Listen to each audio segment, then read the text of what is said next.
আর এই মুহূর্তে যে আরও একটি খবর আপনাদের সামনে তুলে ধরবো, জানাই কৃষ্ণ জন্মভূমি বিতর্কে এবার সুপ্রিম ধাক্কা, শীর্ষ আদালতে ধাক্কা শাহী মসজিদ কর্তৃপক্ষের। মথুরা শাহী ঈদগাহের সার্ভের অনুমতি এবং অনুমতি দেয় এলাহাবাদ হাইকোর্ট। সমীক্ষা এবং জমির মাপজোকের নির্দেশ রায়কে চ্যালেঞ্জ জানিয়ে শাহী মসজিদ কর্তৃপক্ষ তারা গেলেও রায়কে চ্যালেঞ্জ করে সুপ্রিম কোর্টের দ্বারস্থ হলেও নির্দেশে স্থগিতাদেশ দিল না সুপ্রিম কোর্ট। দেশের শীর্ষ আদালত এবং স্থগিতাদেশের আবেদন খারিজ হয়ে যায়, খারিজ করে শীর্ষ আদালত। আরও বিস্তারিত আমরা জানবো, ভাস্কর আমাদের প্রতিনিধি এই মুহূর্তে আমাদের সঙ্গে। ভাস্কর, একেবারে তনয়া, দেখো এই মুহূর্তে আমি দাঁড়িয়ে রয়েছি মথুরাতে, একমাত্র Bangla news channel Republic Bangla. আমরা এই মুহূর্তে মথুরাতে এসে পৌঁছেছি এবং অবশ্যই কিন্তু একটা প্রশ্নচিহ্ন ছিল সুপ্রিম কোর্টের কাছে মসজিদ কমিটির তরফ থেকে আবেদন জানানো হয়েছিল যাতে যে নির্দেশ এলাহাবাদ হাইকোর্ট দিয়েছে সেই নির্দেশকে রদ করা হয়, কিন্তু সুপ্রিম কোর্ট স্পষ্টতই জানিয়ে দিয়েছে তাদের আবেদন খারিজ করা হচ্ছে। অর্থাৎ এলাহাবাদ হাইকোর্টের যে নির্দেশ সেই নির্দেশই বহাল থাকছে।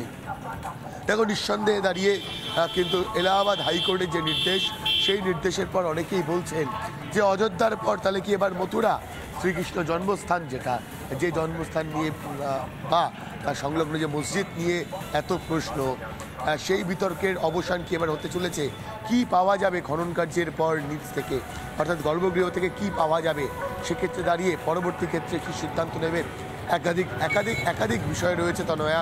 তবে এই মুহূর্তে দাঁড়িয়ে সবথেকে বড় যেটা আপডেট, যে সুপ্রিম কোর্টে দ্বারস্থ হয়েছিল মসজিদ কমিটি, যদিও পরবর্তী ক্ষেত্রে কিন্তু সুপ্রিম কোর্ট মসজিদ কমিটির যে আবেদন, অর্থাৎ এলাহাবাদ হাইকোর্টের রায়কে রদ করবার যে আবেদন, সেই আবেদন কিন্তু খারিজ করে দেয়।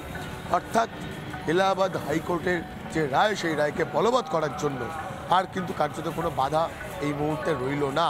এবং সেই জায়গা থেকে দাঁড়িয়ে অনেকেই প্রশ্ন তুলছেন, কারণ এই মথুরার সঙ্গে নানান আবেগ, নানান গল্প, নানান বিশ্বাস জড়িয়ে রয়েছে।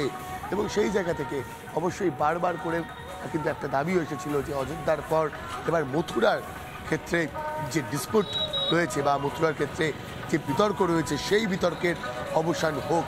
এবং এটাই দেখার এলাহাবাদ হাইকোর্টের রায়ের পর এবার সেই বিতর্কের অবসান কত দ্রুততার সঙ্গে হয়।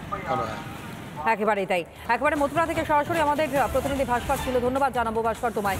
এবং একই সঙ্গে আপনাদেরকে আরও একবার জানিয়ে রাখি, কৃষ্ণ জন্মভূমি বিতর্কে বা সুপ্রিম কোর্টে ধাক্কা খেতে হলো মসজিদ কর্তৃপক্ষ, তারা সুপ্রিম কোর্টে দ্বারস্থ হয়েছিলেন, কিন্তু যে এলাহাবাদ কোর্ট থেকে সামনে আসে রায়, তাকে চ্যালেঞ্জ করে সুপ্রিম কোর্টের দ্বারস্থ কর্তৃপক্ষ হলেও নির্দেশে স্থগিতাদেশ দিল না দেশের শীর্ষ আদালত সুপ্রিম কোর্ট।